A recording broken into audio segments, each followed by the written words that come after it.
بسم اللہ الرحمن الرحیم۔ السلام علیکم ورحمۃ اللہ وبرکاتہ۔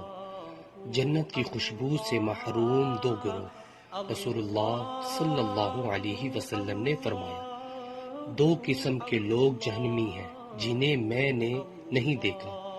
وہ لوگ جن کے پاس بیلوں کی داموں کی طرح کے کوڑے ہوں گے جن سے وہ لوگوں کو مارتے ہوں گے۔ وہ عورتیں جو لباس پہن کر بھی بے لباس ہوں گی، مائل کرنے والیاں، مائل ہونے والیاں، گویا ان کے سر بختی اونٹ کے کوہان کی مانند ہوں گے۔ وہ جنت میں داخل نہ ہوں گی اور نہ جنت کی خوشبو پائیں گی، حالانکہ اس کی خوشبو اتنی اور اتنی دور سے آتی ہوگی۔ نیچے والا موجود ہے۔ ویورز، اللہ تعالیٰ سے دعا ہے اللہ تعالیٰ میں بھی اس احادیث پر عمل کرنے کی توفیق عطا فرمائے۔ ویڈیو کو شیئر کریں۔ جزاک اللہ۔ السلام علیکم ورحمۃ اللہ وبرکاتہ۔